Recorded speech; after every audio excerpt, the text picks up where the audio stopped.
ओ 120 हिंदी। अध्याय 691 दौड़ना। हे पेटू, मैंने मन ही मन कोसा जब मैंने ग्रिम राक्षस को जमीन से मेरी ओर आते देखा, जिसका शरीर नीली ऊर्जा से ढका हुआ था और उसकी आंखें क्रोध से भरी हुई थीं। Bang bang bang. मैंने अधिक गति के लिए एक के बाद एक छोटे विस्फोट सक्रिय किए क्योंकि मुझे पता है कि इसका एक सीधा हमला मुझे मारने के लिए पर्याप्त है, इसलिए मैं हमारे बीच यथासंभव अधिक दूरी बनाना चाहता हूँ। फ्रीवेब एंड सिग्मा वेल, सीएम। कमीने, अगर मैं तुम्हारी और उस दुष्ट पक्षी की जिंदा खाल नहीं उतारता तो मेरा नाम गोर नहीं होता। वह गुस्से में चिल्लाया और मुझ पर नीली ऊर्जा का एक और हमला किया। यह नीली ऊर्जा जल्द ही सैकड़ों भागों में विभाजित हो गई और मुझ पर आने से पहले वे बर्फ के टुकड़ों में बदल गए। मैं हमला देखकर पीला पड़ गया। ये हमला न केवल शक्तिशाली है बल्कि बहुत तेज भी है। मेरे द्वारा कई बार मिनी ब्लास्ट सक्रिय करने के बावजूद यह मुझ तक पहुंचने में सक्षम था। पुछ पुछ पुछ बहुत 6 नीले हिमखंड मेरे शरीर को छेदते हुए अंदर घुस गए, जिनमें से 2 मेरी गर्दन के नीचे और मेरी छाती के ऊपर घुस गए। जिस क्षण 6 हिमखंड मेरे शरीर को छेदते हुए अंदर घुसे, मैंने महसूस किया कि मेरे शरीर में एक ठंडी फाड़ने वाली शक्ति फैल रही है। इस अनोखी शक्ति को महसूस करते हुए मुझे पता चला कि यह रहस्यवादी क्षमता है, और अगर मैंने अपने शरीर को इससे होने वाले नुकसान को ठीक नहीं किया तो यह मुझे 10 सेकंड में मार देगी। मैंने तुरंत अपने मुंह में मौजूद ओमिनस कोर के सभी कणों को कुचल दिया, लेकिन देखा कि यह कुछ भी नहीं कर रहा है। ये देखकर मैंने कुछ देर सोचा और फिर अपने भंडारण से ग्रे तरल के साथ एक छोटी ग्रे बोतल निकाली और अपने मुंह में उतार ली। यह मूल जल था जिसे मैंने अभी अभी पिया था। मैं किसी अशुभ पौधे का बीज खा सकता था, लेकिन मुझे लगा कि इसकी उपचार शक्ति मेरी वर्तमान परिस्थितियों के लिए धीमी हो जाएगी। इसलिए मैंने अपने दिल को मजबूत किया और अपनी चोटों को ठीक करने के लिए मूल जल पीने का फैसला किया। चोटों को ठीक करने के लिए मूल जल का उपयोग करना बेकार लग सकता है, लेकिन जब बात किसी के जीवन की हो तो कुछ भी बेकार नहीं होता। पुचे पुची पुची पुची। मूल जल की बूंदें अभी मेरे मुंह में गिरी ही थी कि 8 और नीले हिमखंड मेरे शरीर को छेदते हुए निकल गए, जिससे मेरे शरीर में पहले से मौजूद फाड़ने वाली ऊर्जा और बढ़ गई। मैंने अपनी चोटों को ठीक करने के लिए मूल जल पीने का सही निर्णय लिया था। यदि मैंने ऐसा नहीं किया होता तो मैं एक पल में ही मर गया होता, लेकिन सौभाग्य से मेरे शरीर में मूल ऊर्जा प्रवाहित हो रही थी। इसने न केवल मेरे शरीर को नष्ट करने वाली बर्फीली ठंडी फाड़ने वाली शक्ति को पूरी तरह से कुचल दिया, बल्कि मेरे शरीर में दिखाई देने वाले सभी जमे हुए छिद्रों को भी ठीक कर दिया। तुम दुष्ट कमीने, मुझे देखने दो कि मेरी रहस्यमय क्षमता से तुम्हें बचाने के लिए तुम्हारे पास कितना मूल जल है। ग्रिम राक्षस क्रोध में चिल्लाया क्योंकि इसने मुझ पर फिर से नीले हिमखंडों के साथ हमला किया, और इस बार वे पहले से भी अधिक थे। ग्रिम राक्षस बहुत शक्तिशाली है, लेकिन गति इसकी ताकत नहीं है। ये कहा जा सकता है कि गति इसकी कमजोरी है। अगर इसकी जगह कोई अन्य 4 स्टार सिल्वर एलीट होता तो वह अब तक मुझे पकड़ लेता और मैं कहीं जमीन में मृत पड़ा होता। हिमखंडों के एक और समूह ने मुझे मारा, लेकिन जैसे ही वे आए उनकी चोटें ठीक हो गईं। ये हर सेकंड होता रहा। ग्रिम राक्षस बहुत जिद्दी और उग्र है, वो मुझे मारने पर तुला हुआ है। चलो देखते हैं कि यह मुझे किस हद तक मारने पर आमादा है। मैंने सोचा जब मैंने एक छोटी पहाड़ी श्रृंखला को देखा जिसकी ओर मैं तेजी से बढ़ रहा था। सुनसान पहाड़ियों और निषिद्ध मैदान 681 की सीमा में वह छोटी पहाड़ी श्रृंखला। हाँ, मैं निषिद्ध मैदान में प्रवेश करने की योजना बना रहा हूँ। मैं अपनी परिस्थितियों से वाकिफ हूँ, और अगर मैं इन राक्षसों के नीचे 5 मिनट भी जीवित रह सकूं तो ये बहुत बड़ी बात होगी। इसलिए मैं निषिद्ध भूमि में प्रवेश करना चाहता हूं, कम से कम वहां मेरे बचने की कुछ संभावना होगी। यदि मैं प्रवेश नहीं करता तो ये राक्षस कुछ ही मिनटों में मुझे पकड़ लेगा, और जब ऐसा होगा तो मैं कामना करूंगा कि मैं मर जाऊं। यदि मुझे मृत्यु का सामना करना पड़ रहा है तो मैं अपनी शर्तों पर मरना चाहता हूं, और निषिद्ध भूमि मेरी शर्तें हैं, और वहां मुझे जीवित रहने का थोड़ा सा मौका मिल सकता है। ग्रिम राक्षसों को लगता है कि वे समझ गए हैं कि मैं क्या हासिल करने की कोशिश कर रहा हूं, और ये देखकर उन्होंने अपना आक्रमण और भी बढ़ा दिया, और अब हर सेकंड मेरे शरीर में दर्जनों नीले हिमकंड छेदे जाते थे। उनसे बचने के लिए मैं बस इतना ही कर सकता था कि अपनी सारी ताकत से अपने प्राणों की रक्षा करूं और मूल जल की बूंदें पीता रहूं। अगर दूसरों को पता चले कि मैं अपनी चोटों को ठीक करने के लिए हर मिनट मूल जल की 10 बूंदें पी रहा हूं, तो वे चौंक जाएंगे। जब मैं भाग रहा था तो मैंने पाया कि एशलिन से मेरे शरीर में एक अजीब सी ऊर्जा आ रही है। इस ऊर्जा ने मुझे एक जाना पहचाना एहसास कराया। यह मुझे चमत्कारी फल पर उस तीसरे पैटर्न का एहसास करा रही है जिसे मैं पहचान नहीं पा रहा था। इस ऊर्जा को अपने शरीर में आते देख मैं यह आशा करने लगा कि यह ऊर्जा शरीर को मजबूत करने वाले चमत्कारी फल की ऊर्जा होगी, कि यह मेरे शरीर को इतना मजबूत कर देगी कि मैं इस ग्रिम राक्षस के खिलाफ लड़ सकूंगा जो मेरा पीछा कर रहा है, या कम से कम मुझे इससे सफलतापूर्वक भागने का मौका देगा।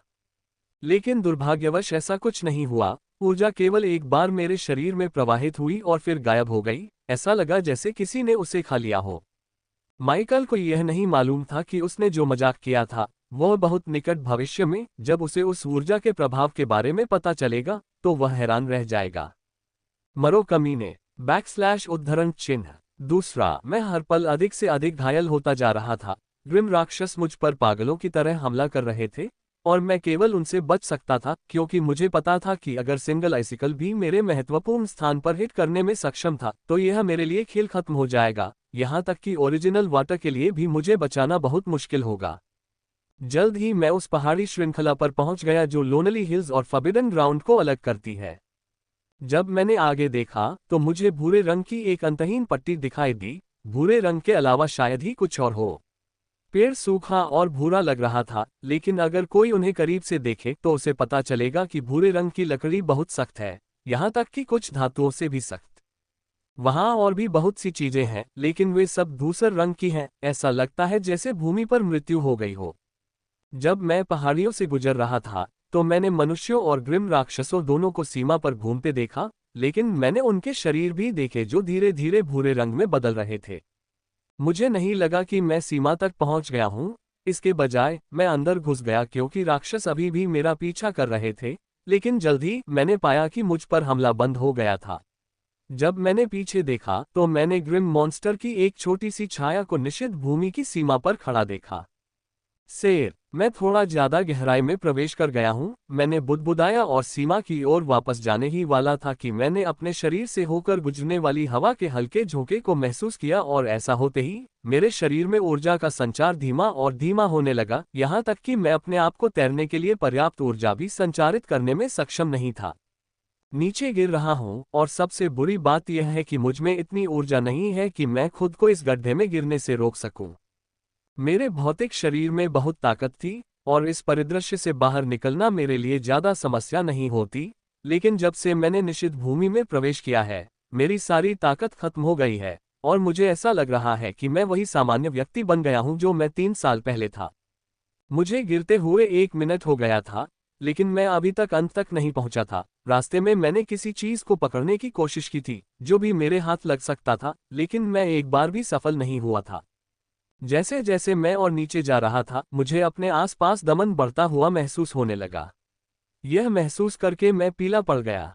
इस निषिद्ध भूमि के लिए दुनिया की तलाश भूमिगत है, और अगर यह सुरंग मुझे वहां खींच रही है तो मैं मर चुका हूं। मैं अभी भेड़िए के पंजे से बचकर भाग पाया था, और अब ऐसा लग रहा है कि मैं सीधे बाघ के मुंह में जा रहा हूं। मेरे अंदर निराशा की भावना बढ़ने लगी और उसके साथ ही हताशा भी आने लगी। मैं अपने गिरने को रोकने की पूरी कोशिश करने लगा। जो कुछ भी मैं उठा सकता था उसे उठाने की कोशिश करने लगा। मैंने नुकीले पत्थरों को पकड़ने की भी कोशिश की, लेकिन मेरी सारी कोशिशें बेकार गईं।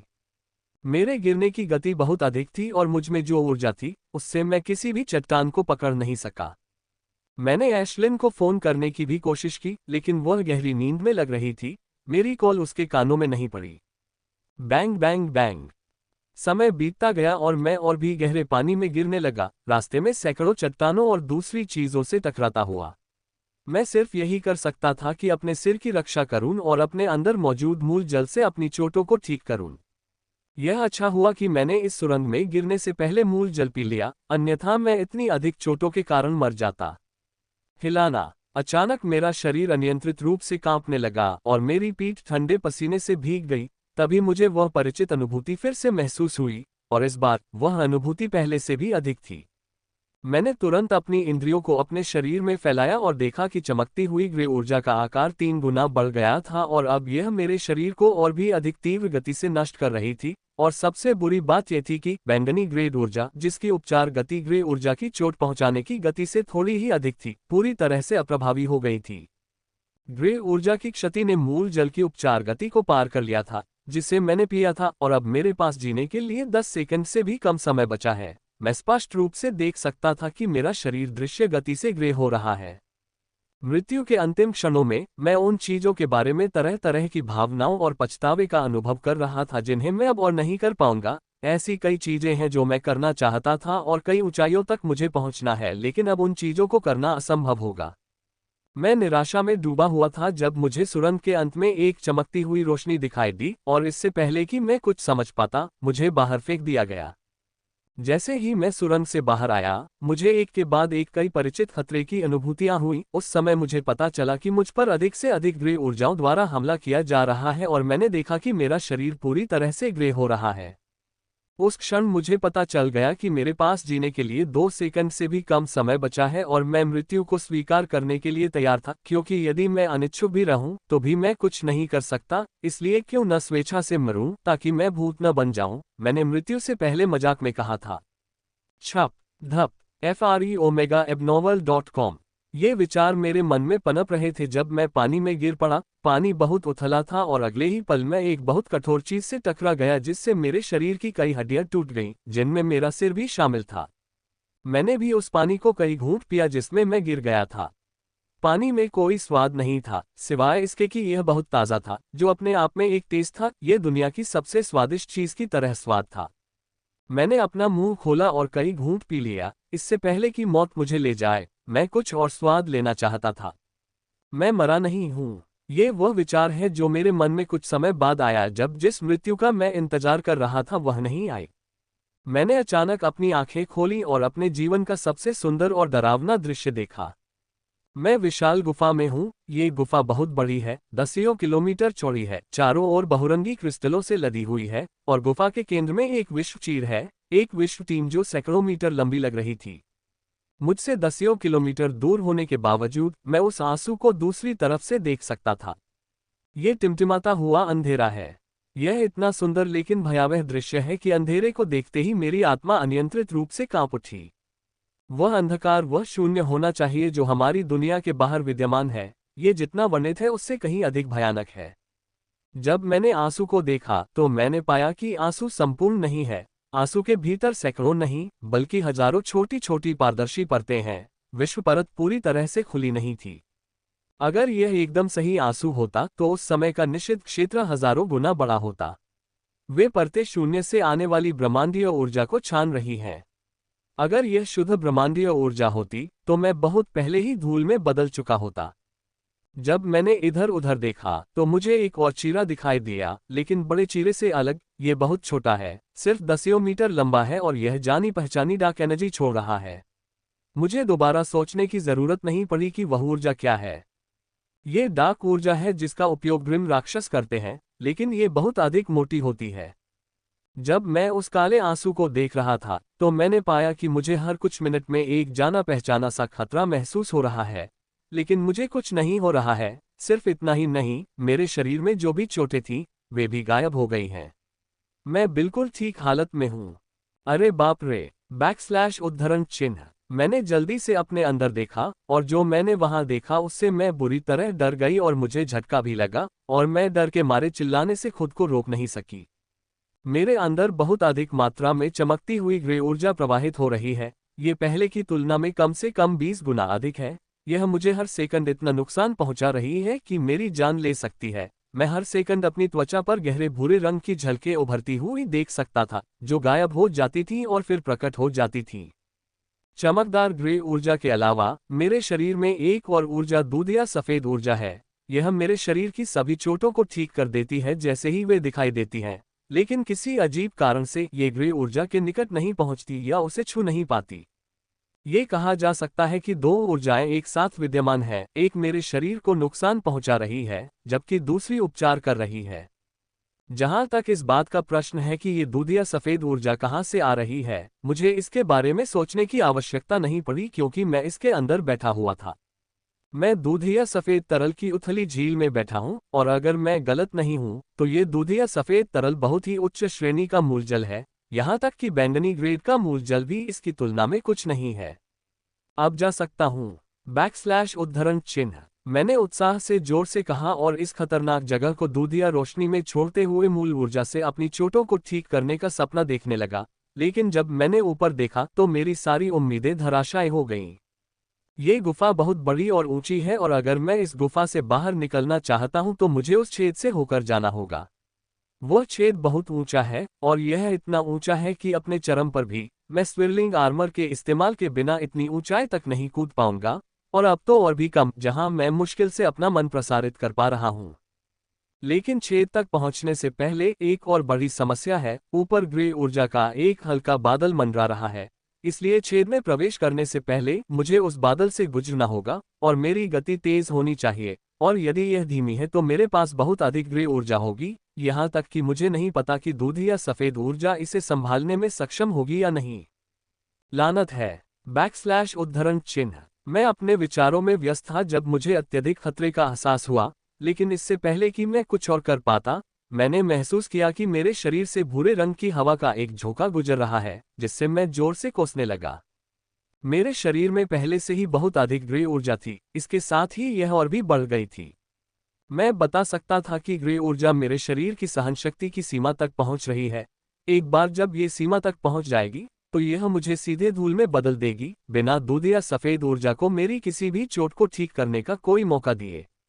यह आश्चर्यजनक होता अगर यह मिल्की व्हाइट ओरिजिन पानी इस ग्रे ऊर्जा से निपटने में मदद कर सकता, लेकिन ऐसा नहीं हो सका।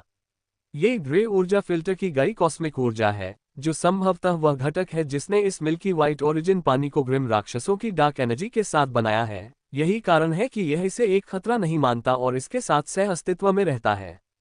मुझे उस ग्रे ऊर्जा को नष्ट करना होगा और अपने कुछ मन पर भी नियंत्रण प्राप्त करना होगा, ताकि मैं अपने उड़ान कौशल का उपयोग कर सकूं और इस भगवान द्वारा त्यागे गए स्थान से बाहर निकल सकूं। मैं कई विकल्पों के बारे में सोचता हूं, लेकिन केवल एक ही चीज है जिसके बारे में मैं सोच सकता हूं, जो मुझे दोनों चीजें और शरीर को साफ करने वाला व्यायाम करने में मदद कर सकती है।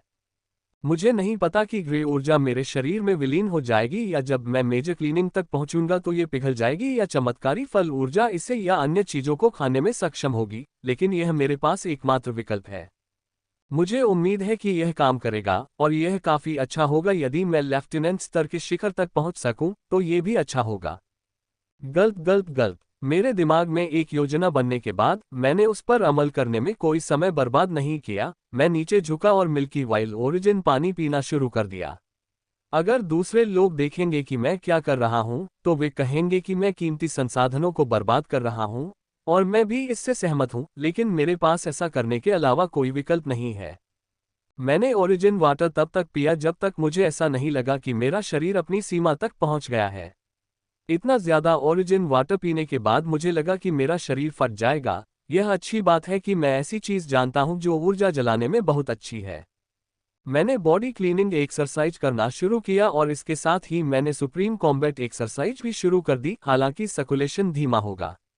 वैसे भी सुप्रीम कॉम्बैट एक्सरसाइज में इससे कोई खास फर्क नहीं पड़ता, क्योंकि मेरा सर्कुलेशन पहले से ही धीमा है। मैं न केवल उन दो विधियों का अभ्यास कर रहा हूं, बल्कि मैंने आत्मा टेम्परिंग डायमंड को सक्रिय करने के बाद आत्मा गुप्त विधि का भी प्रसार शुरू कर दिया है। घर पर तीसरी बड़ी सफाई से गुजरे हुए मुझे मुश्किल से 20 दिन ही हुए थे, और मैं चौथी बड़ी सफाई के आधे रास्ते तक भी नहीं पहुंच पाया था। मैं वहां तक पहुंच जाता अगर अनिवार्य मिशन न होता जिसने मेरी पूरी प्रैक्टिस को बाधित कर दिया था। अब मेरे पास मौका है और मैं चौथी बड़ी सफाई तक पहुंचने की योजना बनाऊंगा। अगर मैं ऐसा नहीं करता तो मैं यहां मर जाऊंगा, जो बहुत अच्छी प्रेरणा है, क्योंकि असफल होने का जवाब मृत्यु है। मैं एक के बाद एक पोज करना जारी रखता हूं और जल्द ही मैं शरीर की सफाई के व्यायाम का चौथा भाग करने लगा। जैसे ही मैंने चौथा मूव करना शुरू किया, मैंने अपने अंदर झांका कि तभी चमत्कारी फल की ऊर्जा बाहर आएगी। क्या बकवास है, मैं जोर से चिल्लाया। जब मैंने अपने अंदर देखा तो मुझे चमत्कारी फल ऊर्जा का बादल देखने की उम्मीद थी, लेकिन उसकी जगह मुझे एक छोटा सा सांप दिखाई दिया। चमत्कारी फल ऊर्जा से बना एक प्यारा सा सांप। ये घने चमत्कारी फल ऊर्जा से बना है, लेकिन एक असली सांप की तरह दिखता है। इसमें शल्क, दोधारी जीभ और आंखें थीं जो जीवन को दर्शाती हैं, लेकिन किसी भी सहज ज्ञान से रहित। वह निर्जीव चमत्कारी फल ऊर्जा जो अर्ध जीवन अवस्था में थी, अब पूर्ण जीवन बन गई थी। यह अत्यंत चौंकाने वाली बात है। चमत्कारी फल ऊर्जा स्वयं चौंकाने वाली है, लेकिन अब वह सांप के रूप में एक पूर्ण चेतन जीवन बन गई है। यह अत्यंत चौंकाने वाली बात है। जैसा कि मैंने इसे देखा, मुझे लगा कि हमारे बीच एक संबंध है। यह एशलिन और मेरे जितना मजबूत नहीं है, लेकिन कमजोर भी नहीं है। मैं बता सकता था कि यह चमत्कारी फल सांप बहुत पहले ही पैदा हुआ था। इसमें अभी तक एक सहज ज्ञान विकसित होना बाकी था जो एक प्राकृतिक जीवन के साथ पैदा होता है। ये जीवन का चमत्कार है और ऐसा चमत्कार केवल चमत्कारी फल ही कर सकता है। एशलिन ने जो ऊर्जा मुझ में संचारित की थी, उसने किसी तरह ये चमत्कार किया था। मैं जानता हूं कि एशलिन ने तीसरे पैटर्न से जो ऊर्जा मुझ में स्थानांतरित की थी और उस ऊर्जा ने जो कुछ निर्मित किया था, उसे देखकर मैं कह सकता हूं कि चमत्कारी फल पर तीसरा पैटर्न जीवन क्षेत्र से संबंधित है। जीवन क्षेत्र के चमत्कारी फल अत्यंत दुर्लभ हैं। उनमें से लगभग सभी शीर्ष 100 में हैं, जिनमें से 2 शीर्ष 10 में हैं और इन 2 फलों में से एक को सूची में तीसरा स्थान दिया गया है। चमत्कारी फलों की सूची में शीर्ष 100 में शामिल होने के कारण कोई भी ये बता सकता है कि जीवन क्षेत्र के चमत्कारी फल कितने दुर्लभ हैं और मैं कितना भाग्यशाली हूं कि मुझे इनमें से एक भी मिल गया। अब प्रश्न यह है कि क्या ये राक्षस है या सिर्फ एक विचित्र जीवन है या दोनों। वर्तमान में ये देखते हुए कि यह कैसे बनाया गया है और यह मुझसे कैसे जुड़ा हुआ है, ये राक्षस और विचित्र जीवन दोनों ही लग रहा था। यद्यपि मुझे इसके साथ एक जुड़ाव महसूस हुआ, लेकिन मैं इसकी कोई भावना महसूस नहीं कर रहा हूँ। यह अभी पैदा हुआ है और यह एक अजीब तरीके से पैदा हुआ है, इसलिए ऐसा कोई तरीका नहीं है कि यह उस प्रवृत्ति को विरासत में प्राप्त कर सके जो सामान्य राक्षसों को अपने माता पिता के जीन के माध्यम से विरासत में मिली है। इसकी चेतना शून्य है, इसमें कुछ भी नहीं है, इसलिए मुझे इसे सब कुछ शुरू से सिखाना पड़ेगा। इसके बारे में सोचते ही मेरे सिर में दर्द होने लगा।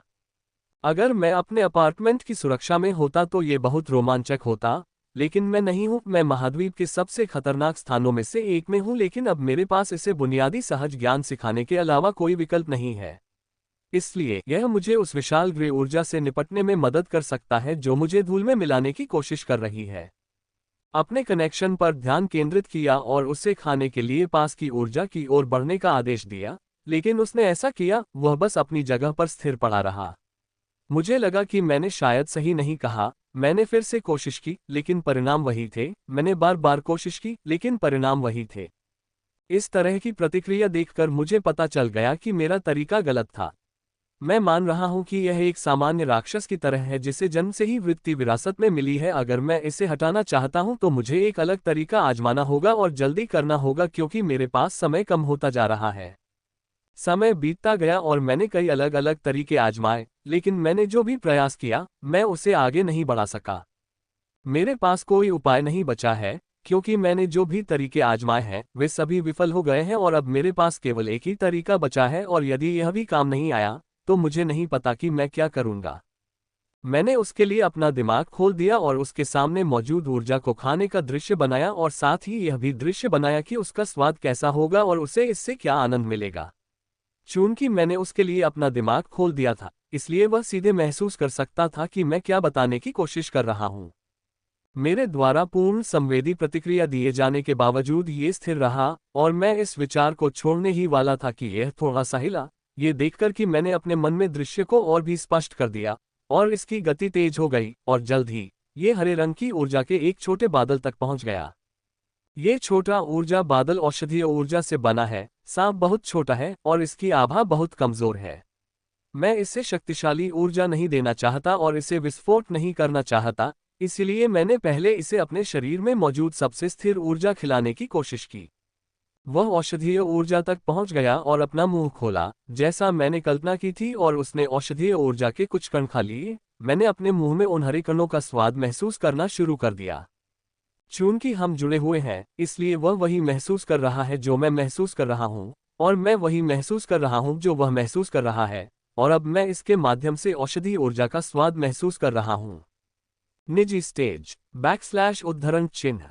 मैंने मन ही मन कहा, पहले इसकी आभा इतनी कमजोर थी कि मैं इसके स्तर को महसूस नहीं कर पाया था, लेकिन अब जब इसने उस हरे रंग की ऊर्जा को खाना समाप्त कर दिया है, तो मैं इसकी आभा को स्पष्ट रूप से महसूस कर सकता हूं। हालांकि यह चौंकाने वाला नहीं बल्कि आश्चर्यजनक है, लेकिन मुझे इसके बारे में पहले से ही अंदाजा था, इसलिए मैं ज्यादा हैरान नहीं हूं, जिसका मतलब यह नहीं है कि मैं खुश हूं। सच कहूं तो मैं बहुत दुखी हूं क्योंकि मुझे शुरुआत से ही इस पर ध्यान देना होगा। जब उसने एक छोटा औषधीय ऊर्जा बादल खा लिया तो मैंने उसे बड़े औषधीय ऊर्जा बादल की ओर ले गया। यह बादल पिछले बादल से 20 गुना बड़ा है। जैसे ही मैं औषधीय ऊर्जा बादल के पास पहुंचा, मैंने कुछ मामूली बदलावों के साथ पहले जैसा ही दृश्य बनाया। इसने पहले की तरह ही तेज गति से औषधीय ऊर्जा खाना शुरू कर दिया और जैसे जैसे ये खाता गया, इसकी आभा बढ़ती गई। ये भले ही छोटा है और निजी स्तर पर है, फिर भी ये लेफ्टिनेंट स्तर की चमत्कारिक ऊर्जा से बना एक जीवन रूप है, इसलिए इसे इतनी तेज गति से ऊर्जा ग्रहण करते और तेजी से प्रगति करते देखकर आश्चर्य नहीं होना चाहिए। प्रारंभिक, मध्य, उच्च शिखर इसकी आभा बढ़ती रही क्योंकि यह मेडिसिनल ऊर्जा को खाती रही और जल्द ही यह विशेषज्ञ चरण में प्रवेश कर गई। इसने पूरे ऊर्जा बादल को निगलना समाप्त कर दिया था। ये देखकर मैंने इसे औषधीय ऊर्जा के एक अन्य बड़े बादल की ओर बढ़ाया और इस बार मेरे आश्चर्य की बात यह रही कि मुझे दृश्य बनाने की आवश्यकता नहीं पड़ी क्योंकि मैंने इसे स्वयं ही पीना शुरू कर दिया। ये देखकर मेरे हृदय में सुखद आश्चर्य उत्पन्न हुआ। इसके अंदर की चेतना बहुत तीव्र गति से विकसित हो रही थी। यदि यह इसी प्रकार प्रगति करती रही तो अधिक समय नहीं लगेगा कि इसके अंदर एक आधारभूत चेतना का निर्माण हो गया।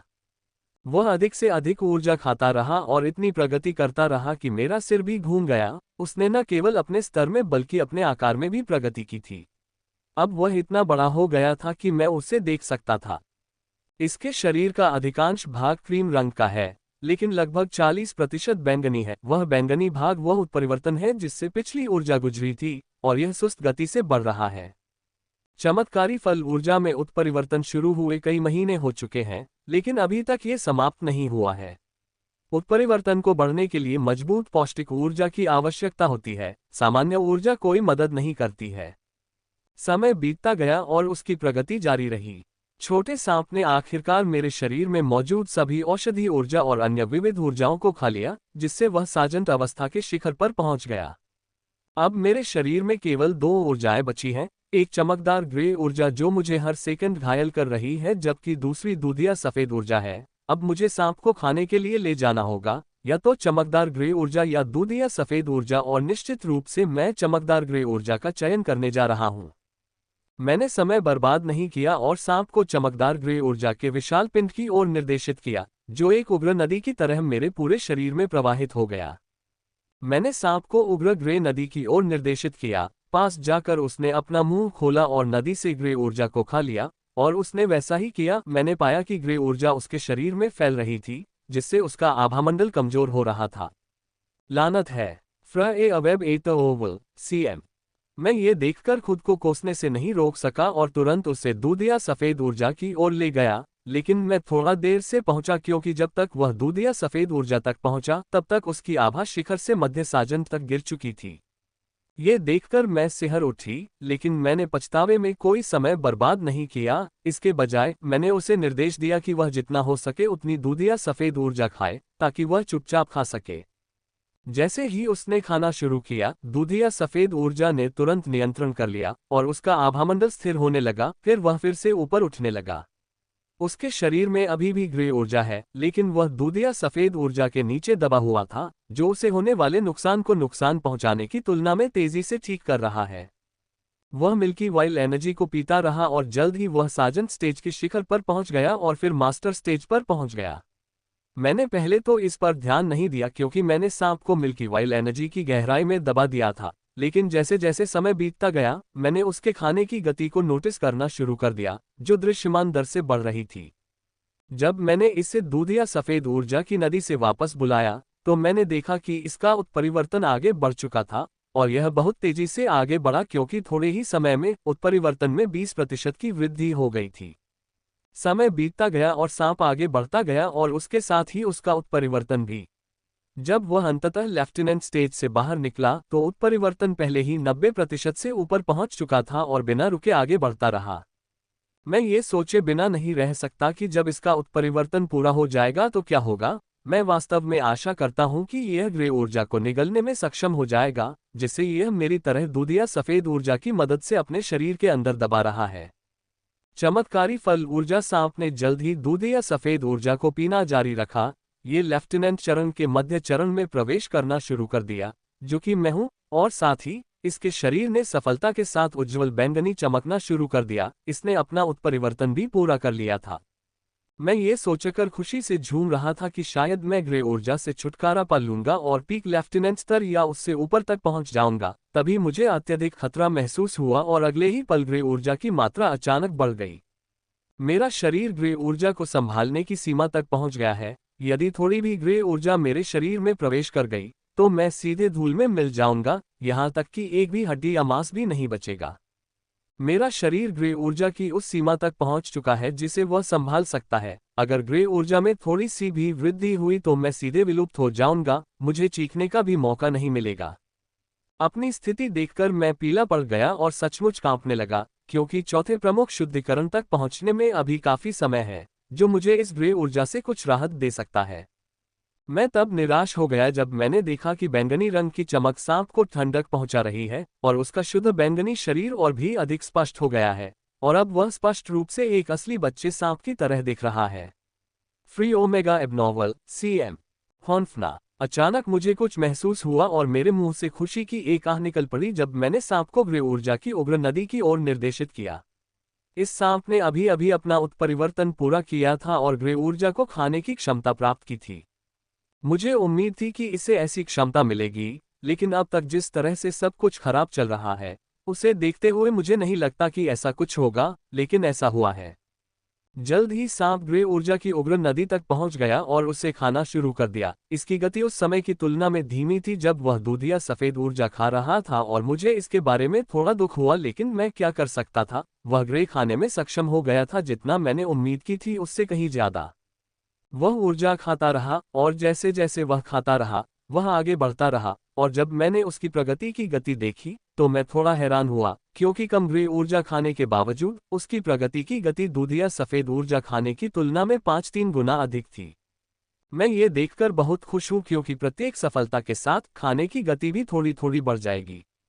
उसका खाना जारी रहा, लेकिन सफलता का कोई संकेत नहीं था। अब तक उसने जो ऊर्जा खाई थी वह लेफ्टिनेंट के शिखर चरण में सफलता प्राप्त करने के लिए पर्याप्त से अधिक थी, लेकिन इस बार सफलता प्राप्त करने के लिए वह अकेली नहीं थी, बल्कि एशलिन और मैं भी थे। इसे हम तीनों के लिए ऊर्जा एकत्रित करनी होगी, और इस बार पर्याप्त ऊर्जा न होने की कोई चिंता नहीं है। ऊर्जा असीमित है, जब तक ये खा सकता है इसमें ऊर्जा रहेगी।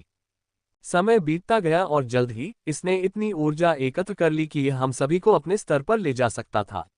बिना समय बर्बाद किए मैंने इसे स्तर ऊपर करने के लिए निर्देशित किया। जैसे ही मैंने उसे निर्देशित किया, वह बैंगनी ऊर्जा की एक विशाल लहर में विलीन हो गई जो मेरे शरीर में फैलने लगी। जैसे ही उसने ऐसा किया, वह अपने एक छोटे से हिस्से में अलग हो गई और उसे एशलिन की ओर भेज दिया। मैं महसूस कर सकता था कि जैसे जैसे मैं आगे बढ़ रहा हूँ, मेरी ताकत बढ़ रही है, मेरा शरीर मजबूत हो रहा है, मेरी आत्मा दृढ़ हो रही है। ये देखकर मेरे चेहरे पर मुस्कान आ गई, क्योंकि इससे मुझे ग्रे ऊर्जा के खिलाफ बहुत मदद मिलेगी। लानत है, मैं अपनी प्रगति को देखकर आनंद से मुस्कुरा रहा था, तभी मुझे फिर से एक खतरनाक एहसास हुआ और अगले ही पल मेरे शरीर में ग्रे ऊर्जा की मात्रा फिर से बढ़ गई। मुझे अभी कुछ सांस लेने की जगह मिली थी, लेकिन उस ठंडे झोंके ने मुझ पर हमला किया और सब कुछ नष्ट कर दिया। अब ग्रे ऊर्जा फिर से मेरे शरीर की सीमा तक पहुंच गई थी। कुछ मिनट बाद स्तर में उतार चढ़ाव शांत हो गया, लेकिन जैसे ही ऐसा हुआ, मैंने महसूस किया कि दो अलग अलग परिचित ऊर्जाएं मेरे शरीर में फैल रही हैं, जिससे मेरी ताकत बढ़ रही है। ये देखकर मैंने राहत की सांस ली। मैं एशलिन के स्रोत में मौजूद इन दो रक्त की बूंदों के बारे में लगभग भूल ही गया था। एक ने मेरी अग्नि क्षमता की शक्ति को बढ़ाया, जबकि अन्य ने मेरे शरीर और आत्मा की शक्ति को बढ़ाया। मैं जिस स्थिति में हूं उसके लिए पहली रक्त की बूंद बेकार है, लेकिन दूसरी बहुत उपयोगी है क्योंकि यह मेरी आत्मा और शरीर की शक्ति को बढ़ाती है। अब रक्त की बूंदें मेरे शरीर को लगातार मजबूत कर रही थीं। मैंने राहत की सांस ली क्योंकि मेरा शरीर अब अपनी सीमा पर नहीं था। थोड़ी राहत भरी अभिव्यक्ति के साथ मैंने फिर से अपने अंदर ध्यान केंद्रित किया, केवल ये देखने के लिए कि सांप ने फिर से ग्रे ऊर्जा खाना शुरू कर दिया था। स्तर ऊपर जाने के बाद सांप में कुछ बदलाव हुए। उसका आकार कम हो गया, लेकिन इससे उसकी खाने की गति पर कोई असर नहीं पड़ा क्योंकि उसकी आभा अभी भी मजबूत थी और वह और भी तेज गति से ग्रे ऊर्जा खा रहा था। समय बीतता गया और सांप ऊर्जा खाता रहा। इस बार उसे पहले से कम 4 गुना अधिक ऊर्जा खानी पड़ी ताकि वह हमें फिर से ऊपर ले जा सके। 107वीं। मैं अंततः 107वीं मुद्रा तक पहुंच गई हूं। हालांकि मैं शरीर शोधन व्यायाम करते हुए बेहद थक गई हूं, फिर भी मैं प्रदर्शन कर रही हूँ क्योंकि इसे रोकना मृत्यु को स्वीकार करने के समान होगा। इसलिए यदि मैं थका हुआ भी हूँ और मुझ में आगे बढ़ने की ऊर्जा नहीं है, तो भी मैं आगे बढ़ता रहूंगा, क्योंकि मैं मरना नहीं चाहता। अभी भी बहुत से लोग हैं जो मेरा इंतजार कर रहे हैं और मुझे बहुत से काम करने हैं, तो मैं कैसे मर सकता हूँ।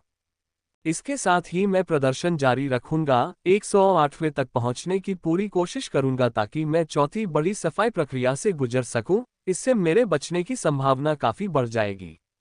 अंत में मैंने मन ही मन कहा कि जैसे ही मैं 108वें स्तर पर पहुंचा, मेरे शरीर के अंदर छिपी हुई ढेर सारी ऊर्जाएं बाहर आ गईं और मेरे शरीर में फूट पड़ी सफाई ऊर्जा के नीचे दब गईं। मुझसे निकलने वाली सभी ऊर्जाएं दब गईं और पिघलने लगीं, सिवाय दो के। मूल जल की ग्रे ऊर्जा और दूधिया सफेद ऊर्जा का शायद ही कोई प्रभाव पड़ता है। मुझे उम्मीद थी कि ऐसा होगा, लेकिन फिर भी ऐसा होते देख मैं हैरान रह गया। जैसे जैसे मैं प्रदर्शन करता रहा, दमन बढ़ता गया और अधिकाधिक ऊर्जाएं मेरे अंदर से बाहर आने लगीं और पिघलकर स्थायी रूप से मेरे शरीर में वापस विलीन होने लगीं। मेरा शरीर विभिन्न प्रकार की ऊर्जा से भरा हुआ है, लेकिन चमत्कारी फल ऊर्जा सांप अभी भी ग्रे ऊर्जा पर निर्भर है, क्योंकि यह सभी ऊर्जाओं में से सबसे अधिक पौष्टिक ऊर्जा है। जैसे जैसे मैं 108वें आसन में आगे बढ़ता गया, मैंने देखा कि दमन ने दोनों ऊर्जाओं को प्रभावित करना शुरू कर दिया था। हालांकि दमन कुछ मिनटों का है, लेकिन यह अभी भी मौजूद है क्योंकि कोने पर कई धब्बे मेरे शरीर के नीचे जा रहे हैं, लेकिन वे पिघलकर विलीन नहीं हो रहे हैं। चौथे प्रमुख शुद्धिकरण में उन्हें पिघलाने की शक्ति नहीं है। 108वें आसन का प्रदर्शन करते समय रे ऊर्जा का एक और शॉट मेरे शरीर में प्रवेश कर गया, लेकिन इस बार मेरे शरीर में पहले जितनी ऊर्जा नहीं थी। मेरे शरीर की सीमा बढ़ गई थी और उसे अपनी सीमा तक पहुंचने के लिए थोड़ी अधिक ऊर्जा की आवश्यकता होगी। मुझे आशा है कि ऐसा कुछ नहीं होगा। अब मेरे पास सांस लेने के लिए बहुत कम जगह है, मैं उसे खोना नहीं चाहता।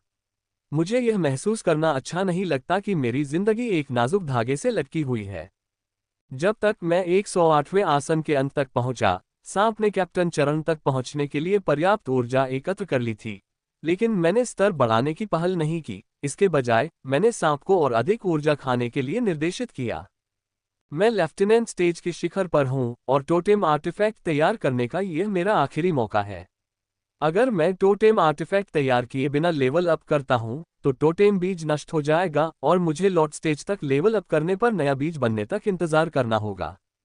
मैं ऐसा नहीं चाहता। पहला टोटेम बीज महत्वपूर्ण है। यदि मैं इसे अभी नहीं बनाता, तो मैं न केवल टोटेम बीज खो दूंगा, बल्कि टोटेम कलाकृति की क्षमता भी खो दूंगा। यह अच्छी बात है, मैंने पहले ही योजना के बारे में सोच लिया था और अब उस पर काम करने के लिए मुझे चौथी बड़ी सफाई समाप्त होने तक इंतजार करना होगा। आखिरकार चौथा मेजर क्लींजिंग खत्म हो गया है और अब मेरे टोटेम आर्टिफैक्ट को तैयार करने का समय आ गया है। बॉडी क्लींजिंग एक्सरसाइज करते हुए इसे तैयार करना थोड़ा मुश्किल होगा, लेकिन मैं इस चुनौती के लिए तैयार हूँ। छप छप, मैंने बिना समय बर्बाद किए फनेस को बाहर निकाल लिया। झील पर आते ही उसमें छप छप की आवाज आने लगी। झील में मिल्की व्हाइट ओरिजिन का पानी उथला है, लेकिन फिर भी यह फनेस को 1 इंच तक डुबो सकता है। यदि यह कोई अन्य तरल होता, तो मैं कलाकृति को तैयार नहीं कर पाता, लेकिन यह दूधिया सफेद तरल है जो उच्चतम ग्रेड का मूल जल है। इसका ग्रेड ऐसा है कि यहां तक कि गिल्ड ने भी हमें इसके बारे में कोई जानकारी नहीं दी है। छप छप, भट्टी को बाहर निकालने के बाद मैंने रूनिक सकल के शीर्ष पर छलांग लगाई, जहां मुझे बॉडी क्लींजिंग एक्सरसाइज करते समय होना चाहिए था। उस पर कूदने के बाद मैंने एक के बाद एक सामग्री को निकालना शुरू किया और उन्हें उनके संबंधित रूनिक सकल पर फेंक दिया। यह आसान लग सकता है, लेकिन ये बहुत कठिन है। मुझे सामान को इस तरह फेंकना पड़ता है कि यह मेरे शरीर की सफाई करने वाले व्यायाम को करने में बाधा न बने। अंत में मैंने अंतिम ऊर्जा क्रिस्टल को उसके स्थान पर रख दिया। मैं शक्तिशाली ऊर्जा क्रिस्टल का उपयोग कर रहा हूं जो मुझे खंडहर में मिले थे। हालांकि उन्हें ऊर्जा के रूप में उपयोग करने की कोई आवश्यकता नहीं है, जो कि मेरे आर्टिफैक्ट को तैयार करने के लिए आवश्यक ऊर्जा को बढ़ाने का तरीका है। मुझे इसकी 0.001% ऊर्जा की भी आवश्यकता नहीं होगी। ये ऊर्जा क्रिस्टल बहुत उच्च श्रेणी के हैं। मैं भाग्यशाली हूं कि मुझे इनमें से कुछ मिल जाएं। टोटेम आर्टिफैक्ट के निर्माण के लिए मुझे सब कुछ सही चाहिए, क्योंकि मेरे पास पहले से ही एक सामग्री की कमी है। मुझे उम्मीद है कि उस सामग्री के लिए मूल जल का विकल्प पूरी तरह से तैयार किया गया है। सांस। मैंने एक गहरी सांस ली और थोड़ी सी मात्रा में उपलब्ध मन का उपयोग करते हुए फनेस पर संरचना को सक्रिय कर दिया।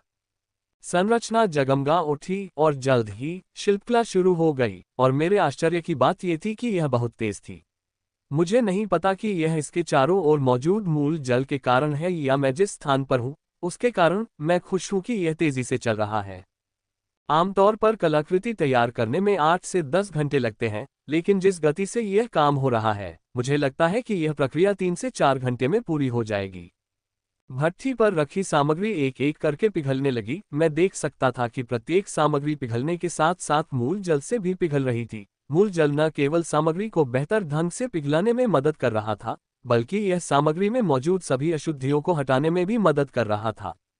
मैं देख सकता था कि सामग्री से अशुद्धियों का रंगीन धुआं उठ रहा था क्योंकि सामग्री शुद्ध और शुद्धतर होने लगी थी। ये देखकर मेरी आंखें चमक उठीं। सामग्री जितनी शुद्ध होगी, कलाकृति उतनी ही अधिक शक्तिशाली होगी। इस प्रकार 1 घंटा बीत गया और सभी पदार्थ पिघल गए। अब वे एक दूसरे के निकट आते जा रहे हैं और एक में विलीन हो रहे हैं। इस 1 घंटे में केवल मेरा टोटेम आर्टिफैक्ट क्राफ्टिंग ही प्रगति नहीं कर पाया, मेरे अंदर उस छोटे प्यारे सांप ने भी काफी ऊर्जा खाली थी, जिससे वह अब थोड़ा फूला हुआ लग रहा था। 1 घंटे पहले ही इसमें इतनी ऊर्जा थी कि यह मुझे कैप्टन स्तर तक ले जा सकता था, लेकिन 1 घंटे में इसने इतनी अधिक ग्रे ऊर्जा खा ली थी कि मुझे लगता है कि यदि इसने थोड़ी और ऊर्जा खाली होती तो यह न केवल मुझे प्रारंभिक कैप्टन स्तर तक ले जाता, बल्कि कैप्टन स्तर के मध्य स्तर तक भी ले जाता। यह आश्चर्यजनक होगा, मेरे स्तर ऊपर करने की गति पहले से ही मेरे दोस्तों की तुलना में धीमी है। मुझे आशा है कि यह प्यारा सा सांप तब तक अपनी सीमा तक नहीं पहुंचेगा जब तक कि यह पर्याप्त ऊर्जा जमा नहीं कर लेता है कि मैं सीधे कैप्टन चरण के शीर्ष स्तर तक पहुंचने में सक्षम हो जाऊंगा। सभी पदार्थ पिघल चुके हैं और अब वे एक दूसरे के करीब आ रहे हैं। कुछ पदार्थ तो एक दूसरे में विलीन होने भी लगे हैं।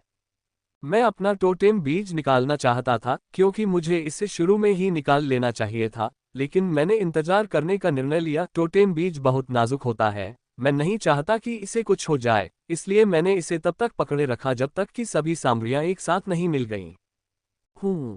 अचानक मुझे ध्यान आया कि मैंने 40 मुहरें बना ली हैं और अब मैं एक एमेथिस्ट मुहर बना रहा हूं। पिछले कुछ घंटों में मैंने सुप्रीम कॉम्बैट एक्सरसाइज में काफी प्रगति की है। मैंने कई छोटी छोटी मुहरें बनाई थीं, लेकिन मैंने उन पर ज्यादा ध्यान नहीं दिया क्योंकि वे मुझे ज्यादा बढ़ावा नहीं दे सकती थीं। लेकिन एमेथिस्ट सील अलग है, यह मुझे काफी बढ़ावा दे सकती है, और ऐसे खतरनाक वातावरण में मुझे एमेथिस्ट सील द्वारा प्रदान की गई ताकत की सख्त जरूरत है। जैसे जैसे एमेथिस्ट सील बनती है, यह मुझसे ऊर्जा चूसना शुरू कर देती है, और यह मैना नहीं है, बल्कि मेरे अंदर मौजूद दूधिया सफेद मूल ऊर्जा है। मुझे काफी आश्चर्य हुआ जब मैंने देखा कि सील ने अपने निर्माण में किसी अन्य ऊर्जा को स्वीकार नहीं किया है, लेकिन वे मूल ऊर्जा को स्वीकार कर रहे हैं। मूल ऊर्जा की सहायता से एमेथिस्ट सील का निर्माण शीघ्र ही हो गया, और उसके तुरंत बाद इसकी ऊर्जा मेरे शरीर और आत्मा में फैलने लगी तथा उन्हें थोड़ा थोड़ा करके बढ़ाने लगी। एमेथिस्ट सील के साथ मुझ पर दबाव फिर से कम हो गया। मेरे शरीर में ग्रे ऊर्जा की एक बड़ी मात्रा मौजूद है, और यह हर कुछ मिनटों में जुड़ती रहती है, इसलिए इससे बचने के लिए या तो मुझे इसे नष्ट करना होगा या मुझे अपने शरीर की सीमा बढ़ानी होगी। ग्रे ऊर्जा से निपटने के लिए मेरे पास यही 2 तरीके बचे हैं। 1.5 घंटे और बीत गए और अब सभी सामग्रियां एक दूसरे में मिलनी शुरू हो गई हैं। उन्हें 1 मिनट के भीतर पूरी तरह से मिल जाना चाहिए, और उस समय मैं टोटेम बीज निकाल लूंगा। मेरे अंदर का छोटा सा प्यारा सांप अब एक बड़ा मोटा सांप बन चुका है। मैं महसूस कर सकता हूं कि वह भी अपनी सीमा तक पहुंच रहा है। 20 से 25 मिनट में वह अपनी सीमा तक पहुंच जाएगा, इसलिए मुझे 20 मिनट के भीतर टोटेम आर्टिफैक्ट की क्राफ्टिंग पूरी करनी होगी या इसे छोड़ देना होगा। ये सांप की वजह से है कि मैं ग्रे ऊर्जा को नियंत्रण में रख रहा हूं, इसलिए यदि सबसे बुरा समय आता है और टोटेम कलाकृति 20 मिनट में तैयार नहीं होती है, तो मैं इसे सीधे त्याग दूंगा। मेरा जीवन किसी टोटेम कलाकृति से अधिक महत्वपूर्ण है, और एक छोटे से सांप के लिए वह एकमात्र ऐसा प्राणी है जो मुझे जीवित रख रहा है। अंततः 1 मिनट के बाद दोनों सामग्रियां पूर्ण रूप से एक दूसरे में विलीन हो गईं। पिघले हुए तरल पदार्थ की गेंद में कोई दोष नहीं देखा जा सका, जिससे मूल जल की आभा फैल रही थी। पदार्थ को पूरी तरह से एक हो गया देखकर मैंने समय बर्बाद न करते हुए टोटेम बीज को बाहर निकाल लिया, जो पिघले हुए तरल पदार्थ की गेंद की ओर बढ़ने से पहले मेरे सिर के ऊपर से बहने लगा। freeweb8oval.com। जल्द ही टोटेम बीज पिघले हुए तरल में बदल गया, और ये देखकर मैं उत्साहित महसूस करने लगा क्योंकि अब टोटेम आर्टिफैक्ट के आकार और डिजाइन की कल्पना करने का समय आ गया था। मैंने पहले ही कटाना पर फैसला कर लिया था और इसके डिजाइन और बाकी सब पर भी फैसला कर लिया था। इसलिए मैंने अपने मन में कटाना की कल्पना करना शुरू कर दिया और इसके साथ ही पिघला हुआ तरल अपने प्रारंभिक आकार से बदलने लगा। धब आह, मैंने अपने मन में कटाना की कल्पना करना शुरू कर दिया और जब मैंने महसूस किया कि पिघले हुए तरल पर कुछ टकरा रहा है और अगले ही पल मुझे लगा कि आत्मा मेरे शरीर और आत्मा को चीर रही है। माइकल को नहीं पता था कि जो कुछ अभी हुआ है वह उसे पूरी तरह से बदल देगा। ये घटना एश्लिन के बाद उसके जीवन में सबसे बड़ा बदलाव लाएगी। 1 मिनट पहले जब माइकल ने टोटेम बीज को सभी पदार्थों के तरल में रिसाया तो विश्व आंसू के दूसरी ओर मौजूद हड्डी का एक क्रिस्टलीय टुकड़ा अचानक रुक गया और चमकने लगा। जैसे ही वह कुछ महसूस करने की कोशिश कर रहा था, वह धीरे धीरे चमकने लगा था। ये लगभग 1 मिनट तक चमकता रहा और फिर पूरी तरह चमक उठा। यदि माइकल ने ये दृश्य देखा होता तो वह देख पाता कि अब दुनिया के बाहर कोई भयावह अंधकार नहीं, बल्कि दीप्तिमान चमक है। हड्डी सिर्फ 1 सेकंड के लिए चमकी, फिर वह दुनिया के चीरे की ओर निकल गई। दूसरों के लिए दुनिया की सीमा पार करना बेहद मुश्किल है क्योंकि उन्हें पूरी दुनिया की ताकत से जूझना पड़ता है। यहाँ तक कि ग्रिम राक्षसों को भी दुनिया में प्रवेश करने के लिए बहुत ज्यादा संसाधनों का इस्तेमाल करना पड़ता है, लेकिन इस क्रिस्टलीय हड्डी को चीरे के जरिए दुनिया में प्रवेश करने में कोई बाधा महसूस नहीं हुई। दुनिया ने कोई बाधा उत्पन्न नहीं की। बाद में वह पड़ोसी पाक से गुजरते हुए दुनिया के बीच से गुजर गई। जल्द ही यह गुफा में प्रवेश कर गया और तरल पदार्थ की ओर बढ़ा, इससे पहले कि यह उसमें जा टकराया। हालांकि यह बहुत तेज गति से तरल पदार्थ में जा टकराया था, लेकिन पिघले हुए तरल पदार्थ की एक बूंद भी बाहर नहीं निकली थी। मेरे शरीर और आत्मा में बहुत ज्यादा दर्द हो रहा है और मुझे इसका कारण नहीं पता। जब मैंने तलवार के आकार की कल्पना की तो मैंने पिघले हुए तरल पदार्थ पर किसी चीज के टकराने की आवाज सुनी। मैं अपनी आंखें खोलना चाहता था, लेकिन मैं ऐसा नहीं कर सका क्योंकि मैं अपनी सारी ऊर्जा प्रदर्शन जारी रखने में लगा रहा, क्योंकि यही वह चीज थी जो मुझे जीवित रखे हुए थी। इसलिए मैंने दर्द सहते हुए बॉडी क्लींजिंग तकनीक का प्रदर्शन जारी रखने की पूरी कोशिश की ताकि छोटा सा सांप ग्रे ऊर्जा को खाना जारी रख सके। जब से मैंने निषिद्ध भूमि में प्रवेश किया है, मुझे कोई दर्द महसूस नहीं हुआ है, अगर उस दर्द को न गिना जाए जो मुझे गड्ढे में गिरने पर हुआ था। ग्रे ऊर्जा के हमले ने कोई दर्द नहीं पैदा किया, लेकिन अब मैं सबसे बड़ा दर्द महसूस कर रहा हूं जो मैंने कभी महसूस किया है। समय बीतता गया और मैं दर्द सहन करती रही, तभी अचानक सारा दर्द जो मैं महसूस कर रही थी गायब हो गया। मैंने तुरंत अपनी आंखें खोली और देखा कि तरल पदार्थ की गेंद से स्पर्शक निकल रहे हैं। स्पर्शक तेजी से घूम रहे थे और उन्होंने आसपास की चीजों को पकड़ना शुरू कर दिया। एक भट्ठी पर लटक गया था, जबकि अन्य मूल जल पर लटके हुए थे। कुछ ऊपर भूमिगत में ग्रे ऊर्जा के बादल में लटके हुए थे और कुछ दूर अंधेरे के आंसू में फैल गए थे। इन स्पर्शकों ने गुफा के सबसे बड़े चमकते क्रिस्टल को भी नहीं छोड़ा तथा गुफा के चारों ओर विभिन्न दूधिया सफेद मूल जल झीलों को भी नहीं छोड़ा। ये स्पर्शक बालों से भी पतले हैं तथा तोप में मौजूद हर चीज से चिपक गए। मुझे तो ये भी संदेह है कि कुछ धागा विश्व विदारक घटना की ओर भी गया है। मुझे यकीन नहीं है, लेकिन मैं एक बात के बारे में निश्चित हूँ, जो कुछ भी हो रहा है वह अच्छा नहीं है। मुझे इसके बारे में बहुत बुरा लग रहा है। मैं इस बात से पूरी तरह असमंजस में हूँ कि यह क्या हो रहा है, लेकिन मुझे पूरा यकीन है कि यह उस आवाज से संबंधित है जो मैंने तलवार के आकार की कल्पना करते समय सुनी थी और उसके बाद मुझे जो यातनापूर्ण दर्द हुआ था। कुछ मिनटों तक ये तंतु फैलते रहे, फिर रुक गए।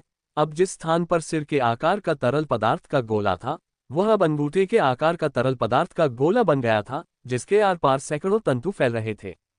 कुछ सेकंड तक ये स्पर्शक शांत रहे, उसके बाद वे चमकने लगे और अगले ही पल मुझे गुफा में परिवर्तन महसूस होने लगा। मेरे नीचे दूधिया सफेद झील पीछे हटने लगी थी। जिस भट्टी पर मैं खड़ा था वह सिकुड़ने लगी थी और मुझे झील में वापस कूदना पड़ा, इससे पहले कि वह मेरे अभ्यास में बाधा उत्पन्न करे। ये गुफा में अराजकता पैदा कर रहा है। मुझे भूमिगत से छोटे छोटे झटके महसूस होने लगे हैं। गुफा में सबसे बड़ा प्रकाश क्रिस्टल भी धीरे धीरे मंद होने लगा है और सबसे बड़ा परिवर्तन अंधकार ऊर्जा के पास हुआ है। अंध ऊर्जा के आंसू के पास 50 मीटर लंबा एक भंवर निर्मित हो गया है। ऐसा लगता है जैसे कोई चीज उस आंसू से निकलने वाली अंध ऊर्जा को अत्यंत तीव्र गति से चूस रही है, जिससे विशाल भंवर निर्मित हो गया है। एकमात्र चीज जो सामान्य दिख रही थी वह थी बिग वर्ल्ड टीयर। माइकल को नहीं पता था कि बड़ा टीयर सबसे असामान्य है, बस माइकल उसे देख नहीं पाया।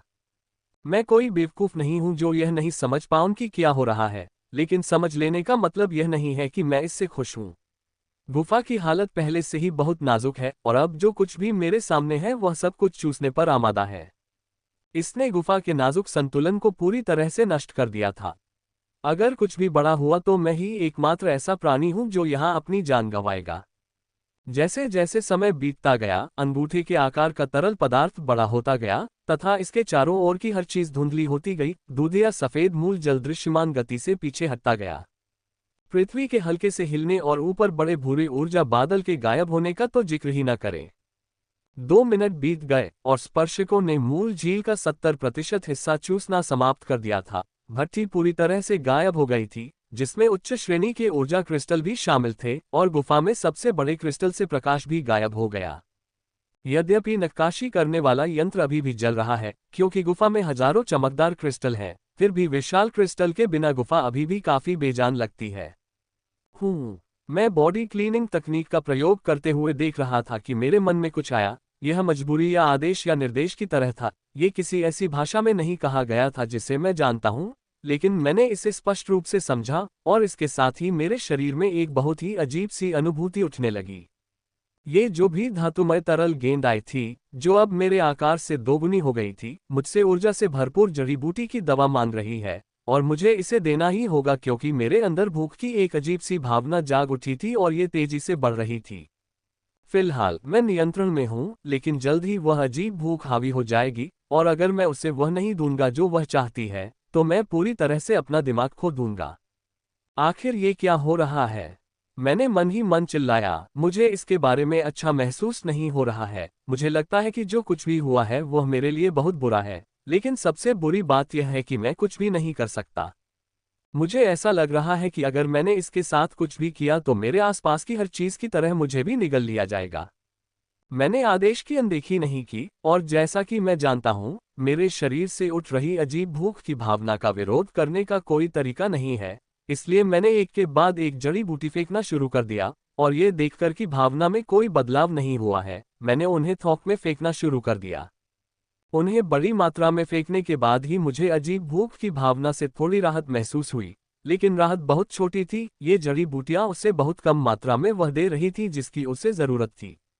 समय बीतता गया और जल्द ही मैंने अपने खून से लथपथ दिल से सारी जड़ी बूटियां फेंक दी। ये जड़ी बूटियां बहुत कीमती थीं।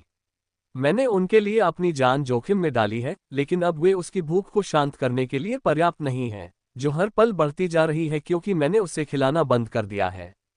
मेरे पास 3 चीजें बची हैं जिनमें हर्बल गुण है। पहली है औषधीय राक्षस कोर, दूसरी है हर्बल राख जो मुझे रुइन में उस विशाल मशीन में मिली थी, और तीसरी है सांद्रित ठोस जो विभिन्न जड़ी बूटियों के सार से बनी है। औषधीय राक्षसों के कोर का उपयोग करना सवाल से बाहर है। मैं कप्तान स्तर पर पहुंचने के बाद उनका उपयोग करने की योजना बना रहा था। वर्तमान में मैं सबसे निचले स्तर के औषधीय राक्षस के कोर से आने वाली ऊर्जा को भी नहीं संभाल सकता। औषधीय राक्षस कोर के अलावा मेरे पास हर्बल राख भी है और यह बहुत अधिक मात्रा में है, लगभग 1 टन, जिसमें से अधिकांश जड़ी बूटियों से प्राप्त है, लेकिन कुछ हर्बल राख भी है जो चमत्कारी फलों से प्राप्त हुई है। ये देखकर कि मेरे अंदर भूख इतनी बढ़ गई है कि वह लगभग अनियंत्रित हो गई है, मैंने बिना इंतजार किए हर्बल राख के डिब्बों को उस विशाल धातु की गेंद में फेंकना शुरू कर दिया, जो हर सेकंड बड़ी और बड़ी होती जा रही थी। यदि यह राख काम नहीं करती है तो मैं उस ठोस हर्बल यौगिक को इसमें डाल दूंगा, और यदि वह काम नहीं करता है तभी मैं औषधीय राक्षसों के कोर को इसमें डालूंगा। लेकिन ऐसा लग रहा था कि मुझे उस हर्बल राख को ठीक से काम करने की आवश्यकता नहीं होगी। मैं हर्बल राख के एक के बाद एक डिब्बे फेंकता रहा। मुझे इस बात की परवाह भी नहीं थी कि ये डिब्बे कितना नुकसान करेंगे। मैं उम्मीद कर रहा था कि इससे कुछ नुकसान होगा और मैं इसके चंगुल से मुक्त हो जाऊंगा, लेकिन ऐसा कुछ नहीं हुआ क्योंकि यह समय के साथ बड़ा होता जा रहा था। क्या मैं इसे खिलाकर किसी राक्षस को जगा रहा हूं? मैंने मन ही मन सोचा, लेकिन अपना सिर हिलाते हुए मैंने काले धातु के तरल गोले में हर्बल कुल्हाड़ी के बक्से उतारना जारी रखा। यह अच्छी बात थी कि मैंने अपना अधिकांश सामान अंगूठी में रखा था, अन्यथा मुझे सामान बाहर निकालने के लिए अपने हाथों का उपयोग करना पड़ता। अंगूठी के साथ मुझे बस अपनी आत्मा की ऊर्जा का उपयोग करना था। इसके साथ जो कुछ भी मैं चाहता था वह अंगूठी से बाहर आ सकता था। सांप अंततः अपनी सीमा तक पहुंच गया था। मैंने मन ही मन कहा, मेरा मूड खुश और दुखी दोनों है। खुश इसलिए क्योंकि मैं उस राक्षसी के साथ अपना संबंध तोड़ने के लिए एक स्तर ऊपर जाने वाला हूँ, जो मुझे बहुत बुरा एहसास दे रहा है, और दुखी इसलिए क्योंकि मैं अवसर खो दूंगा। पहले तो मैंने सांप के अपनी सीमा तक पहुंचने का इंतजार किया, क्योंकि मैं टोटेम कलाकृति तैयार करने का अपना मौका नहीं खोना चाहता था। लेकिन अब स्थिति बदल गई है। इस राक्षसी चीज से मुझे जो एहसास हो रहा है वह अत्यधिक खतरे का है, जिसे मैंने पहले कभी महसूस नहीं किया था। इससे छुटकारा पाने और अपनी जान बचाने के लिए कुछ क्षमता का त्याग करने का कोई मतलब नहीं है, मैंने सोचा, और अगले ही पल मैंने स्तर ऊपर करने की पहल की। जैसे ही मैंने ऐसा किया, सांप उग्र ऊर्जा में परिवर्तित हो गया और मेरे शरीर में फैलने लगा। लेकिन कुछ ही सेकंड बाद वह उग्र गति अचानक रुक गई और सांप अपने फूले हुए रूप में वापस आ गया। मैं ये देखकर हैरान रह गया कि ऐसा कुछ कभी हुआ ही नहीं था। मैंने फिर से स्तर बढ़ाना शुरू किया, लेकिन इस बार सांप ने मेरे निर्देशों को नहीं सुना। ऐसा लगा जैसे किसी ने हमारा कनेक्शन काट दिया हो। मैं अभी विचारों में डूबा हुआ था जब मैंने पाया कि मुझ पर भयंकर भूख हावी हो रही है। मैंने अपनी आंखें खोली और पाया कि मेरे ऊपर कुछ है। जब मैंने देखा कि मैं काली ऊर्जा में नहाया हुआ था, मुझे तुरंत पता चल गया कि यह राक्षसी शक्ति ही थी जिसने मुझे आगे बढ़ने से रोका था और मेरी भूख को लगभग बेकाबू स्तर तक बढ़ा दिया था। ये देखकर मेरे हृदय में क्रोध उत्पन्न हुआ और मैंने इस राक्षसी से दूर जाने का प्रयास किया, किंतु पाया कि मेरे कदम काली ऊर्जा के आवरण में अवरुद्ध हो रहे थे। मैं केवल काली ऊर्जा के आवरण में ही आगे बढ़ सकता था। जब भी मैं आगे बढ़ने का प्रयास करता तो काली ऊर्जा के बल क्षेत्र द्वारा मेरे कदम अवरुद्ध हो जाते। आखिर हो क्या रहा है? मैं हताशा में जोर से चिल्लाया, क्या ये काफी नहीं है कि मैं निषिद्ध भूमि में और मौत के कगार पर इतनी भयावह चीज का सामना करने के लिए काफी अंदर चला गया? मैं मन ही मन गुस्से से भर गया। Bang bang bang. तीव्र क्रोध का अनुभव करते हुए मैंने अपनी पूरी शक्ति से बल क्षेत्र पर नंगे घूंसे मारने शुरू कर दिए। मेरे मुक्कों का असर तो नहीं हुआ, लेकिन मेरे अंगूठे के जोड़ों से भारी मात्रा में खून बहने लगा। लानत है! उद्धरण चिन्ह। मैंने क्रोध में जोर से गाली दी। इससे पहले कि मैं उस राक्षसी में और अधिक बक्से फेंकना शुरू कर देता, मैंने ऐसा इसलिए किया क्योंकि जो भूख की भावना मैं महसूस कर रहा था वह मेरी सहनशक्ति की सीमा तक पहुंच गई थी। अगर मुझे इस भावना पर जल्द ही नियंत्रण नहीं मिला तो मैं अपना दिमाग खो दूंगा और पागल हो जाऊंगा। मैं नहीं चाहता कि ऐसा हो, और इससे बचने का एकमात्र तरीका यह है कि मैं उसे वह दूं जो वह चाहता है, और वह है हर्बल राख। समय बीतता गया और मैंने गोलाकार राक्षसी जीव में आधा टन हर्बल राख डाल दी, लेकिन इतना कुछ देने के बावजूद वह अपनी भूख को शांत नहीं कर पाया। लेकिन मैं उसे और अधिक हर्बल राख खिलाने के अलावा कुछ नहीं कर सकता था। जैसे जैसे समय बीतता गया, मैंने एक बात नोटिस की कि काली ऊर्जा के आवरण के कारण मैं बाहर नहीं जा सकती, लेकिन बाहरी ऊर्जाएं भी अंदर नहीं आ सकती, जिसका अर्थ है कि पिछले आधे घंटे से मेरे शरीर में ग्रे ऊर्जा की कोई वृद्धि नहीं हुई है। लेकिन इससे मैं खुश नहीं हूं। freewebandsigmawell.com। मुझे स्पष्ट रूप से समझ आ गया था कि मैं पिंजरे में कैद हूं, और जब वह राक्षसी मुझे खाना बंद कर देगी तो वह मुझे पकड़ने आएगी, और उस बार मुझे नहीं पता कि मैं फिर से जीवित बचूंगी या नहीं, लेकिन मैं निश्चित रूप से बिना लड़े नहीं मरूंगी। मैं ऐसा करके अपना समय क्यों बर्बाद कर रहा हूं? मैंने अचानक अपने आप से पूछा। मैं हर्बल राख के डिब्बे के बाद डिब्बे फेंक रहा हूं, लेकिन वे इसकी भूख को शांत नहीं कर रहे हैं। इसलिए अगले ही पल मैंने सामान्य जड़ी बूटियों के डिब्बे फेंकना बंद कर दिया और एक छोटी बोतल निकाली जिसमें धूल भरी नारंगी राख थी, और उसे उस राक्षसी में फेंक दिया। और तुरंत मैंने जो परिणाम देखा उसे देखकर मैं दंग रह गया। मुझे जो तीव्र भूख लग रही थी वह तुरंत ही लगभग आधी हो गई। मुझे उम्मीद थी कि भूख का एहसास काफी कम हो जाएगा, लेकिन मुझे इतनी उम्मीद नहीं थी। असर लगभग आधा रह गया, और इससे मुझे लगा कि अगर एक बोतल से इतना असर हो सकता है, तो अगर मैं और बोतलें फेंक दूं तो क्या होगा? क्या मैं इस भूख की भावना से राहत पा सकूंगा अगर मैं चमत्कारी फलों की राख वाली और बोतलें फेंक दूं? मैंने खुद से पूछा। इसलिए बिना समय बर्बाद किए मैंने एक के बाद एक छोटी बोतलें फेंकनी शुरू कर दी, और सिर्फ 4 बोतलों में मेरी सारी भूख गायब हो गई, जिससे मुझे फिर से झटका लगा। लेकिन इसके अलावा मुझे कोई अन्य भावना महसूस नहीं हुई। मैं अभी भी उसी अनिश्चित स्थिति में हूं जैसी पहले थी। मैं अभी भी काली शक्ति के पिंजरे में कैद हूं। ये देखकर कि वह अभी भी चीजों को चूसने और बढ़ने में व्यस्त है, मैंने अपने भंडारण से कुछ छोटी बोतलें निकाली और उन्हें मिल्की वाइट ओरिजिन वाटर से भरना शुरू कर दिया। हालांकि जो कुछ बचा था वह झील में पहले जो कुछ था उसके सामने कुछ भी नहीं है। लेकिन मेरे लिए इससे कोई खास फर्क नहीं पड़ता। अगर जो कुछ बचा था उसे इकट्ठा करने में सफल हो जाऊं तो मुझे संतोष हो जाएगा। ओरिजिन वाटर बहुत कीमती है, वायलेट ग्रेड ओरिजिन वाटर से हजारों गुना ज्यादा कीमती। अगर मैं बच गया तो यह मेरे और मेरे नजदीक रहने वालों के लिए मददगार साबित होगा। मैं नीचे झुका और धीरे धीरे बोतल को दूध या सफेद ऊर्जा जल से भरना शुरू कर दिया, इस राक्षसी पर नजर रखते हुए। जैसे ही मैंने बोतल भर ली, मुझे भूख नहीं लगी, न ही मुझे कुछ हुआ, और ये देखते हुए मैंने एक के बाद एक बोतल को दूध या सफेद ऊर्जा जल से भरना शुरू कर दिया। कुछ ही मिनटों में मैं 16.5 बोतलें भरने में सफल हो गया। मैंने एक भी बूंद पीछे नहीं छोड़ी। मैंने बोतलों को अपने स्टोरेज में रख दिया और अपने स्टोरेज से एक छोटा हथौड़ा और चाकू निकाल लिया।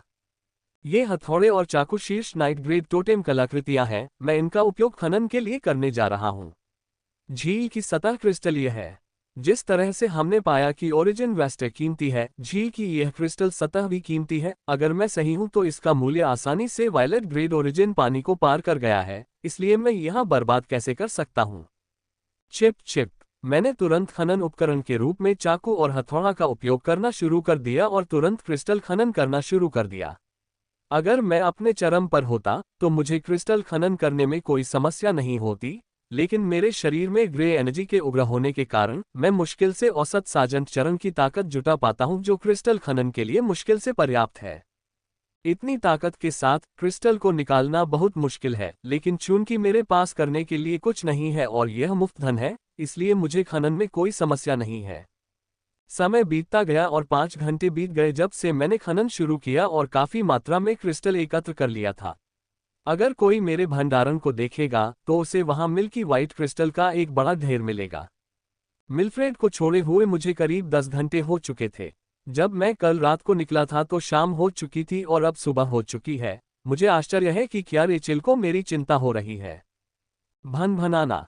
मैं अपने विचारों में मग्न था, तभी मैंने एक जोरदार भनभनाहट सुनी और देखा कि वह राक्षसी चीज अपने तंबुओं को वापस बुला रही है। इन कुछ घंटों में अपने आसपास की हर चीज को चूसकर वह बहुत बड़ा हो गया था। पहले तो वह केवल अंगूठे के नाखून के आकार का था, लेकिन अंगूठे के नाखून के आकार की गेंद 20 मीटर व्यास वाले तरल गोले में तब्दील हो गई थी। लहर लहर लहर। कुछ ही सेकंड में उसके सारे स्पर्शक वापस आ गए और उसके बाद उसकी सतह पर धीमी गति से चल रही लहरों ने अपनी गति बढ़ानी शुरू कर दी। कुछ सेकंड के बाद मैंने देखा कि हर लहर के बाद हल्का धुआं निकलता था। समय बीतने के साथ साथ वह धुआं और भी गाढ़ा होता गया और जो गोला गहरे काले रंग का था वह पीला पड़ने लगा। इस तरह 45 मिनट बीत चुके थे और अब मैं जो गोला देख रहा हूं वह 45 मिनट पहले के गोले से बिल्कुल अलग है। 45 मिनट पहले इसका रंग एकदम काला था और अब ये रंगहीन हो गया है। अब इसमें कोई रंग नहीं है। जब मैंने इसे देखा तो ये बहुत शुद्ध लग रहा था, लेकिन जब मैंने इसे महसूस किया तो यह और भी भयावह लगा। गोले का रंग तो बदल गया था, लेकिन उसका आकार नहीं बदला। लेकिन मुझे लगता है कि वह भी बदल जाएगा, क्योंकि उसमें लहरें उठना बंद हो गया है। अब यह अंदर से घूम रहा है। मैं स्पष्ट रूप से देख सकता था कि अंदर का छोटा भावर बड़ा और बड़ा होता जा रहा है। जैसे जैसे अंदर का भावर बड़ा होता गया और उसकी गति तेज होती गई, गोले का आकार भी दृश्यमान गति से सिकुड़ने लगा। 15 मिनट बाद इसका आकार 25% कम हो गया, लेकिन इसकी स्थिरता में कोई बदलाव नहीं आया। ये पहले की तरह ही स्थिर है। धप। अचानक गोले के आधार से एक चीज निकली।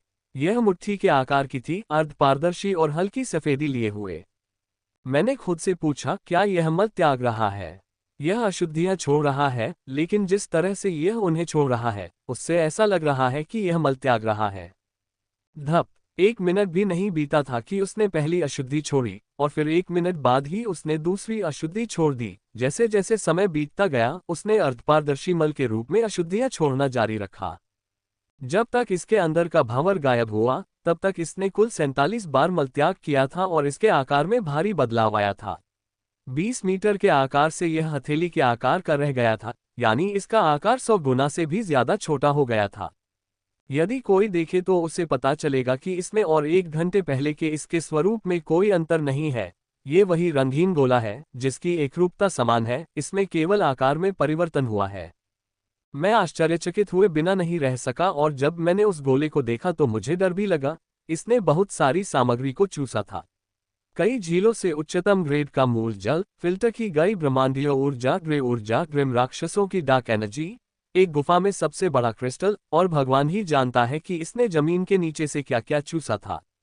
उसने जितनी भी चीजें चूसी थीं, वो सब हथेली के आकार के गोले में समा गईं। मेरे पास जो भी ज्ञान है और जो कुछ मैंने अनुभव किया है, उसके आधार पर मैं कह सकता हूं कि हथेली के आकार के उस तरल पदार्थ में उन सभी चीजों का सार समाहित था जिन्हें उसने चूसा था। यह उस सांचे से 1000 गुना, 10,000 गुना बेहतर है जो मैंने शुरू में बनाया था।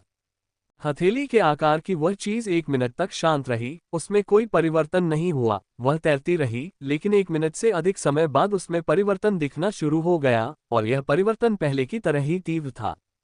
अब तक जो क्षेत्र खुला था, उसमें रून दिखाई देने लगे थे। ये रून हमारी दुनिया में प्रयुक्त होने वाले रूनों और सम्राट ग्रेट टोटेम ब्लूप्रिंट में प्रयुक्त होने वाले रूनों से पूरी तरह भिन्न है। ये रून बहुत प्राचीन लग रहे थे, मुझे ऐसा लग रहा था जैसे ये समय जितने ही पुराने हैं। अचानक मैं जोर से चिल्लाए और मुझे लगा कि मेरी आंखें जल रही हैं। हालांकि अगले ही पल मेरे शरीर में प्रवाहित हो रही दूधिया ऊर्जा से मेरी आंखें ठीक हो गईं, लेकिन यह एक बहुत ही यातनापूर्ण अनुभव था। मैंने रूनों को 1 सेकंड से भी कम समय के लिए देखा था, लेकिन इससे मुझे यातनापूर्ण दर्द हुआ और मेरी आंखें जल गईं। यदि मिल्की वाइट ओरिजिन वाटर ने उन्हें ठीक नहीं किया होता, तो उन्हें पुराने जैसा बनने में कम से कम 1 महीने का समय लगता, यदि मैंने उन्हें ओमिनस कोर के बीच से ठीक किया होता। मैं जानता था कि यह सब रून्स के कारण हुआ, जिसने मेरे दिल में गहरा डर पैदा कर दिया था।